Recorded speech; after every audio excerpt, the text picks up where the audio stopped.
देखियो हमारी वीरता। अरे बिल्कुल। तो तुम्हें हमारी वीरता पे कोई शंका है? बहुत बड़ी शंका है। कतई ना होनी चाहिए। जब पूरे राजा तुम्हें डर रहे हैं और हम ताल ठोक रहे हैं, अब हूं शंका है। उसका एक कारण है, ताल ठोकने का कारण वीरता नहीं है।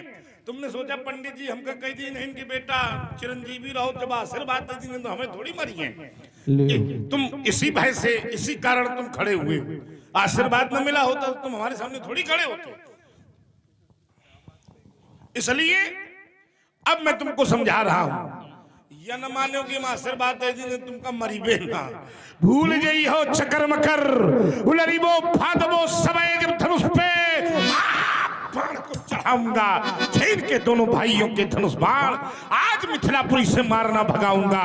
तो सभा में पुकार कहाओ, अस्त्र शस्त्र त्याग परशुराम ना कहाऊंगा। माने ई आशीर्वाद दी नहीं तो का मुफ्त में दी नहीं। हाँ कुछ लई दई के दी। जब हम प्रणाम की ने तब दी नहीं। बताओ। अच्छा प्रणाम तो हमको सबने किया, लेकिन सबको तुमने नहीं दिया है। दिया तुमको दिया तो एहसान मानो कि दिया। अच्छा सबको नहीं दिया है, लेकिन एक बात बता दें, सबको नहीं दिया है और हमको भी अगर ना देते तब भी हम ऐसे ही मिलते। अभी तक निपट गए होते। हाँ ठीक है। देखो हम निपट जाएं हमें कोई दुख नहीं, युद्ध में कोई मर जाए तो ठीक, लेकिन हमें डर अपने निपटने का नहीं है। अगर तुम निपट गए तो ब्रह्म हत्या लग गई। इसलिए देखता नहीं क्या यदि प्रवेश क्या करती। अरे तो क्षण भर में मजा चखा देता, अरमान मिटा लेता, दिल के फरसे की याद भुला देता, छीनता धनुष बाण फरसा, अरे करके घनघोर दिखा देता, उछल उछल का परश चलाना मुनि जी सभी भुला। सामान्य ब्राह्मण माने हो क्या? यद्यपि है वंश में प्रसिद्ध था सहस्त्रा बाहु, जिसका जहान में कोई दूसरा न जोड़ा था। हाथ काटा था मैंने ही कठिन कुठार की धार सो, यद्यपि उसके पास सैन्य बल न थोड़ा था। सुनरे दुष्ट लक्ष्मण मैं वही हूं परशुराम, जिसने छात्र वंश का कोई योद्धा न छोड़ा था। मोड़ा था हमी ने खडानन का आनंद, और एक बार युद्ध में गजानन का दंत हमी ने तोड़ा था। समाज को आधी जानकारी मत दिया करो। आपने गणेश का दांत तोड़ा, उसके पहले गणेश ने आपको पटका। ठीक पूरा बताओ। हाँ भारी आप परे बाद में, लेकिन पहले क्या हुआ? अच्छा हमारी बात बोले क्षत्रियों को बच्चा ना छोड़ा था, तो ये क्षत्रिय ही है और कुछ तो नहीं लग रहे। इसलिए क्षत्रिय मेरा कहना, जानो न लाल उस जननी को भगवर जी जौन जंग जानी जंग छोड़ी दूर भागे हैं, और जानो न हमें अंश है वंश को महामुनि। जौन तुम साथन को देख कर डिराने हैं, जानो न छौना उन क्षत्रिय को मौको विप्र, जौन युद्ध विषय क्रूर कड़ी में पागे हैं, और जानो हमें वही दशरथ लाल जिनकी सहाय इंद्र दौरी भागे। अरे हम सब जाने हैं, एक बार गए थे इस अयोध्या के दरवाजे पर, लगाई थी ललकार विश्व विजय रथ में। हमारी आवाज सुनकर वहां का राजा नारी कवच बन गया था, और जो नारियों के बीच में रुक जाए ऐसा व्यक्ति मृत्यु के तुल्य होता है, इसलिए नहीं मारा था। नहीं वो तो छोड़ दीजिए, आप दूसरी जगह ले जाइए। इनका क्या कहना है? ये कह रहे हैं बाबा रामदेव हमको वहां ले जाओ, यही राहिंदेव अयोध्या में राहिंदेव। तो उस राजा का पहले नाम दूसरा था, लेकिन मेरे भय से उसने अपने को नारी कवच के बीच में छुपा लिया। अस्मका मूल को श्याम, इसलिए उस राजा का नाम, इसके लिए तुम्हें आशीर्वाद है, इसीलिए तो हृदय से हम तुमको चाहते हैं।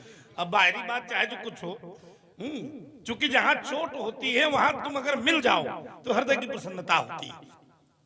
तो जो 14 प्रकार के मरे हुए व्यक्ति होते हैं, तो फिर जो मर गए हैं तो उन्हें मारने की क्या जरूरत है? इसलिए वहां से तुम लोगों की निष्पत्ति है। कर में कुठार करके धारण करता मैं शिव शिव उच्चारण, नादान रखने जान जान, क्या तेरे बुद्धियां नहीं ज्ञान? मुनियों से लड़ने की शिक्षा किसने तुझको बतलाई है? हे लक्ष्मण लड़के सावधान, देख लो मसा कचहरी में बन गए ना, अब मृत्यु तुम्हारी आई है। अच्छा देखो पुरानी बातें नहीं कहा गया, ज्यादा नहीं उखाड़नी चाहिए। वर्तमान में जैसे बोले तुम्हारे एक पूर्वज थे ना, हमारा तब जन्म, न लेना न देना, बड़ा परिवार है। तुमने अगर ये न कहा होता कि हम कहां से आ गए तो हम न उखाड़ते। नहीं, तुमने उखाड़ा है इसलिए हमने बताया। बहुत सुंदर बात आपने कही, लेकिन आप गए अयोध्या, एक बार ये गए, हम ऐसा नहीं है कि जो बात प्रमाणित और पौराणिक हो उसको काट नहीं सकते। ये अयोध्या गए तो हमारे कुल में एक राजा हुए थे अस्मक के मूलक, वो छिप गए नारियों में। मतलब तुम पे समस्या जब तुम कहां छिपी हो तो उनके नारी हती, बात समझो। और समस्या बाचाल है, समस्या तुम अरे हम छुपने से युद्ध में छत्री को मर जाना चाहिए, नारी का अरे जरूरी है मर जाना चाहिए। अच्छा दूसरी बात छुपाओ तुम और सुनो, एक बात और बता दें। अब अच्छा, जब एक बात ये भी है, जब बड़ा परिवार होता है तो उसमें जरूरी नहीं कि सब वीर हो या सब विद्वान हो। अगर एक आध वीर होंगे तो एक आध कायरो हुई है, बात समझो। इसमें कोई वाली बात, बेइज्जती वाली बात नहीं है। तो पूर्वजों में जब इतने पूर्वज हैं, भाई हमारे पूर्वज राजा दंड भी तो हुए, अपराधी थे, श्रापित हो गए, दंडकारण्य बन गया। तो कहने का मतलब ये है मुख्य व्यक्ति को जोड़ा जाता है। जैसे हम अब देखो यहाँ भी समझो, जो दंडक थे ना, उनको श्राप देने वाले हमारे वंश के थे। तो गलती दंड ने की थी ना, इसलिए श्राप दिया था। हाँ, तो वो तो उन्होंने जो शुक्राचार्य जी के श्राप से हाँ, उनका राज्य शमशान बना था। शुक्राचार्य के श्राप से उनकी पुत्री विरजा के कारण हाँ, श्राप दिया। तो देखिए वो बात है, लेकिन मैं ये कह रहा हूं कि वंश में कुछ मुख्य लोग होते हैं। जैसे हम लोग रघुवंशी हैं, एक और नाम दिया गया इक्ष्वाकु वंश प्रभवो रामो नाम जने छुटा। देखो इतनी जल्दी तुम जो है उसका पटक्षेप करते हो। अगर तुमने रघुवंश अकेले कहा होता तो हम यही पढ़ते, इक्ष्वाकु वंश प्रभवो रामो नाम। मूल रामायण कब मैंने ये नारद बालकांड के मूल रामायण भाग का शुरुआत प्रथम सर्ग का पहला श्लोक है। तो वहां पर नारद जी का कहा हुआ है। और देखिए वाल्मीकि जी से कहा हुआ है। हाँ, भानुवंश या तो सूर्य की कमी बताते, इक्ष्वाकु की बताते, रघु की बताते, या हमार कुछ करे पाओ। ठीक है, तो ठीक है। अब बोले मूलक और अस्मक, तो ये देखो परिवार है। और तुम्हारे परिवार में मुख्य व्यक्ति कौन है? मुख्य व्यक्ति बाबा भृगु। हाँ, बाबा आए भृगुकुल कमल पतंगा। और ईमानदारी से आप लोग बताना, आप बताना। अच्छा चुप रहो, हटो, बस करो, हटाओ इसको हटाओ। इस संसार में बहुत लोग मारे पीटे गए हैं, लेकिन भृगु जितना मारे गए, अरे का है ना। इसलिए महाराज सभा से भाग जाओगे कब? मुनि जब धनुष संभालेंगे। आज संभाल लो, कुछ बचे ना, फिर भाग जाओ। फिर अरे देखेंगे कौन भागता है कौन रहता है। तमस्या धनुष तुम उठा ले और तुम भाग गए तो भी ककारा भी सुना। अरे है, इसलिए सभा से भाग जाओगे। मुनि जब धनुष संभालेंगे, पढ़ोगे वृत्त चक्र में धनुष सरकर उठा लेंगे। मुनि रघुवंश से अक्खड़ नहीं वो नेक है दबते, जगत की विभीषणता को काल खा लेंगे। तुम्हें क्या हो गया मुनि जी? करते ही जो चाहते हो, जगत के वीर सिंहों को मुनिये फरसा दिखाते हो। उसके तुरैया को सभा के मध्य लाऊंगा, आया जो भी समर्थन में, काट कर गर्दन आज मही धाम में मिलाऊंगा। ऐती ना करो तो सभा में पुकार कहो, अस्त्र शस्त्र त्याग परशुराम ना कहूंगा। ये चलेंगे हवाएं चौर प्रचंड मार्तंड घन में घमंड रज्जो छिप जावेगी। दमक दमक दामनी चौर चपला चमकाए, अरे दिगंत दूर दूर से दिखावेगी। यदि चाहेगी गुस्से भट्टी रघुवंशी की, जलेंगे लाख लोग की शान पट्टी मिल जावेगी। आज पुनः एक बार मैं सौगंध लेकर कहता हूं कि धनुष के तोड़ने वाले को आज अगर मैंने सभा के मध्य प्रतिक्षेपित नहीं किया तो आज क्षत्रियों को काट काट रणचंडी को बलि चढ़ाऊंगा। आया जो भी समर्थन में उसको भी काट कर महिधाम में मिलाऊंगा। ऐती ना करो तो सभा में पुकार कहूं, अस्त्र शस्त्र त्याग परशुराम ना कहूंगा। माता हर जगह बलि नहीं लेती है।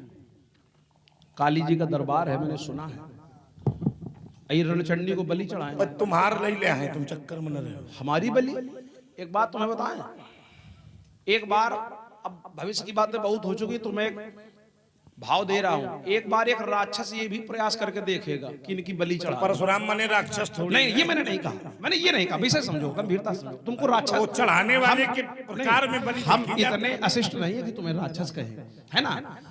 लेकिन एक प्रयास करेगा और वही करेगा जिसकी तुम बड़ाई कर रहे हो, उसी का बेटा रावण का। देखिए मैं इसको बड़ा स्पष्ट कर दिया जाए, समाज में गलत संदेशा न जाए। रावण भक्त है, इसमें कोई दो मत नहीं, लेकिन वो दुराचारी है। भक्त के साथ जब दुराचारी लग जाता है तो उसका विनाश निश्चित है, और भक्त के साथ जब सदाचारी लग जाता है तो काकभूषण जी की तरह अमर हो।